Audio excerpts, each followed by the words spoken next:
All right, today we're going to change the thermostat out on this 2008 Pontiac Grand Prix Series 3 3800.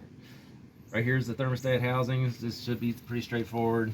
It's looks like 10 millimeters. I'll figure it out and tell you when the time comes. I'm going to pop that up, pop a new the thermostat in there and put it back on. But first I'm going to drain out some of the coolant. Got a pan underneath. If you watch my previous video showing where the plug is, and you got to reach down. It's down here. It's hard to see, but it's straight down to the edge at the bottom of the radiator. Give it a little turn, and it'll pee out a hole in the bottom. So we're gonna do that, and then get right back with you. Pause. All right. I don't feel any more squishy in the hose. I feel like the liquid's out of the hose, so that's enough coolant for me. Get down in there and righty tighty, close that off.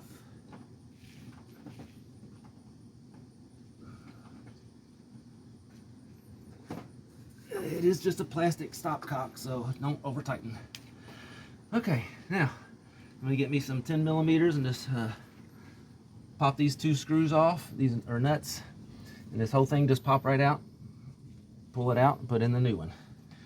Just hit pause on. All right, so we're back on here. Yeah, it is a 10 millimeter. There we go.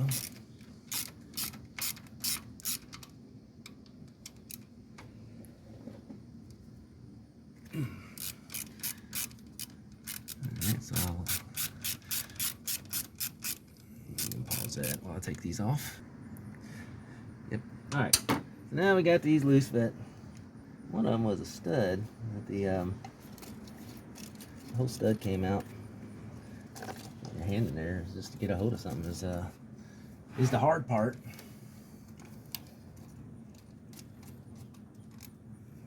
The one in the front's got the stud on it.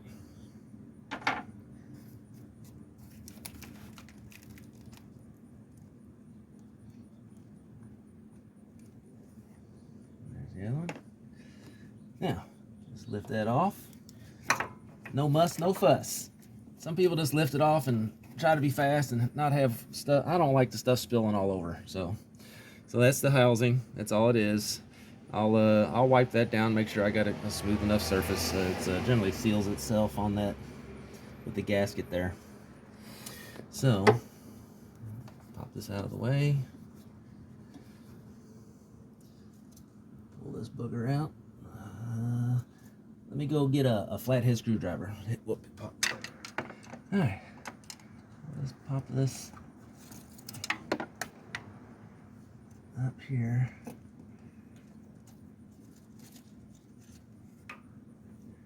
Yeah, that's a 180, and it's no bueno. I need a 195 in here. I mean, it works because it was maintaining right at 180. I'll try to get a still shot of the code reader showing it was 180 with the 1P128 code. But notice it's got the little bleeder valve. It goes at the high point of the thing. So I'm gonna do that again. This is a 195. It says on the bottom there. And they said it's wider. I guess that's I don't know how that affects it. I guess that's how they determine the temperatures. But yeah. Then we'll stick that in there. Easy peasy, but I want to clean that surface off first, so let me do that, and then and we'll get back. So pause. It's got a little Scotch Brite pad, and I'm just gonna make sure there ain't no gunk on it. It did not leak. I didn't do a great cleaning job when I replaced it the last time, and oh, I can't remember. I have a short memory. The reason I'm replacing it now is because if you see my previous video, I changed out all the gaskets and everything for the intake. And the gasket kit came with the new thermostat. It's like, I'll go ahead and change it. I didn't pay attention that it was a 180. And it ran fine for a while until suddenly it's saying coolant temperature below expected, whatever. So I was like, change it back into the old one that I had. I had two old ones. I couldn't remember which was the good or not, so I tested them. And so now I'm putting in what looked like the newer of the two.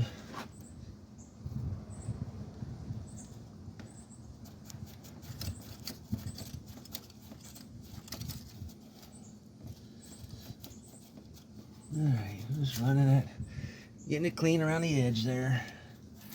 Make sure there's no debris, nothing that's going to cause it to not sit evenly and seal well. Now, if you look down in here, Mr. Cameraman, you'll see this little, I'll point with the screwdriver here. Right there, the tip of that is, that's your coolant temp sensor. That's a bear to get to change, because that's right here, just screwed in right here with a little wire clip. Easy enough to unplug, hard to get a tool in there and get any turns on it. So yeah, I'm glad. Hopefully this is the issue and not a coolant temp thing too, but pretty sure this is all I need. So yeah, I'll do a quick little squeaky around the edge here. Get a little goo guy out of there.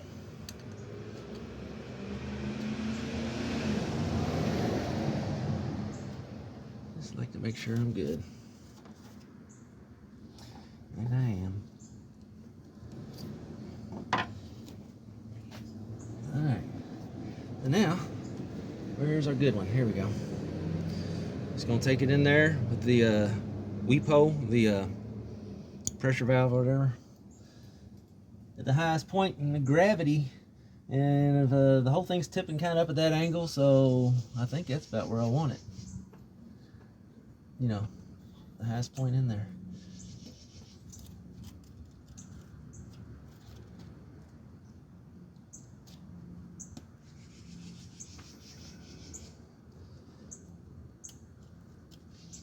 There.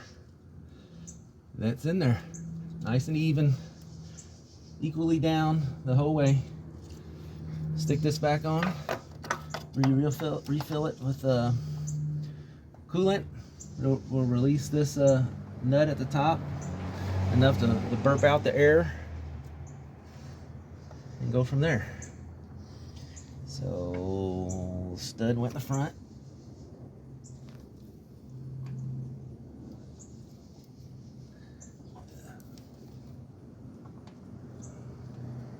Find the hole. There we go. Don't cross thread into your aluminum. That would not be good. This aluminum is a soft metal and it just grind away to nothing. You lose all your threads in there.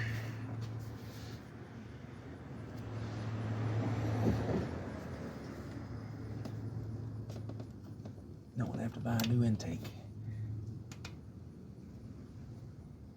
My fingers in there. Big fat hands.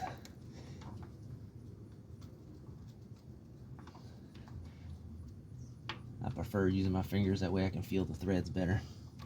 Yeah, we're started in there by hand. It was a relatively quick job, as you can see.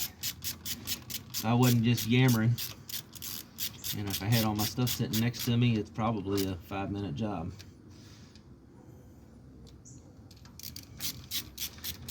Okay, we'll pause it here. Alright, we just get it tight, and then just a little, make sure I ain't cranking away like crazy on it. We're good. It's tight. And notice I ain't putting a whole lot back here. It gives me more leverage. I'm sticking up to the top front. I don't know the torque spec. I don't care. It's tight. Alright. Now, out of curiosity, is this a 10 as well? Yes, there's a 10 there, so that's good. I don't have to change bits. So now, I'll get a funnel, and I'll pour my coolant back in that I captured below. And I'll pour carefully so I don't pour the grit that fell out. You could just replace it, but I'm cheap. We're going on a quick. it was dirty when it came in or came out. Yeah. Whatever. Let me get a funnel, so hit pause. Alright, so I'm going to try to pour it in nice and slow. And hopefully neat.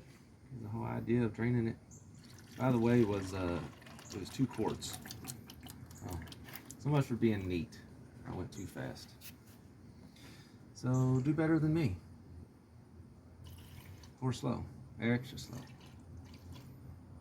I was trying to be neat. I failed.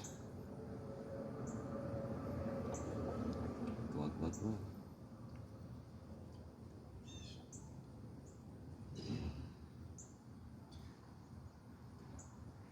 Yeah, I could turn on the car and have the water pump circulating, pulling and drawing and all that kind of stuff. But right now I'm just seeing what it'll take as it is. Yeah. Yeah, and that's what I need to do now, because at this point it's not wanting to take anymore, but clearly it's got more to take. So I'm going to start it up.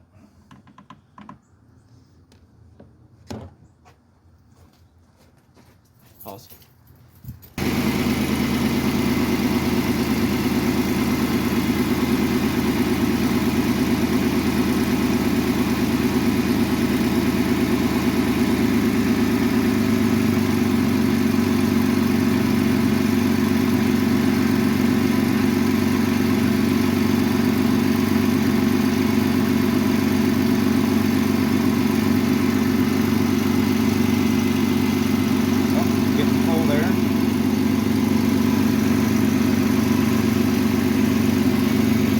It's going to want the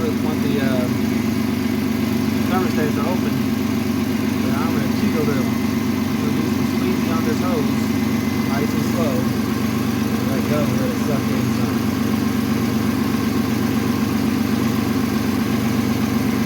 I'm a cheater. Is this the official way, the best way? I don't know. I'm not a mechanic. Am I making a mess a little bit? Yeah, I'm making a mess. Right here. No.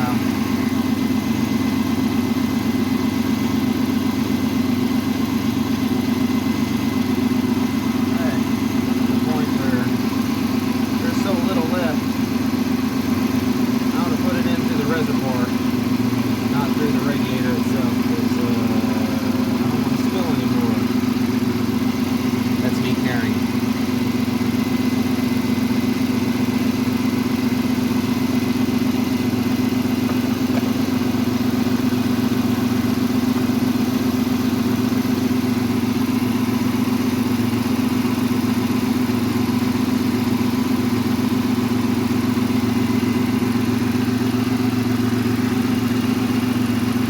Looks dirty, I'll just pour in fresh to make up the difference.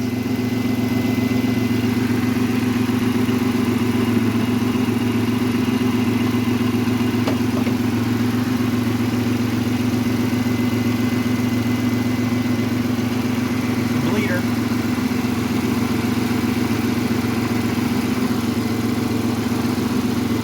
Like it.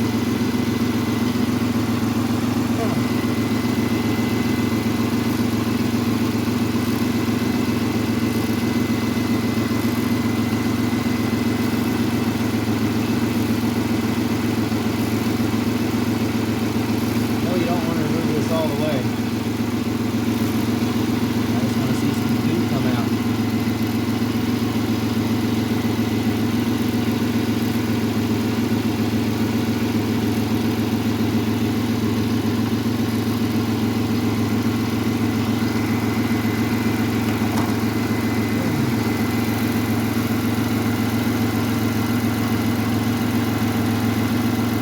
There we go. You got some good flow. I don't see any bubbles. We're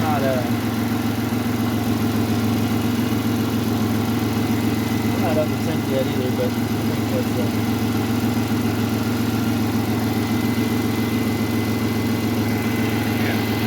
yeah, you can pause that. I'm gonna turn on the heat.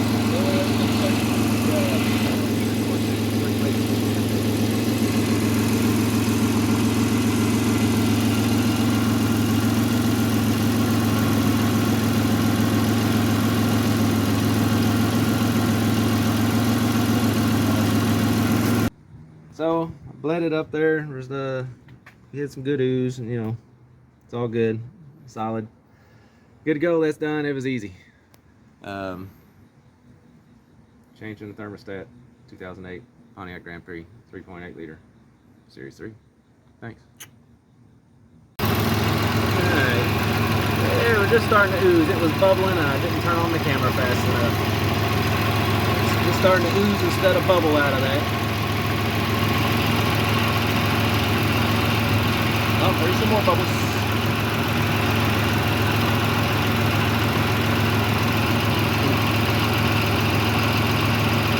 So we'll wait till the bubbles go away, and then we'll tighten her down, and we'll call her done.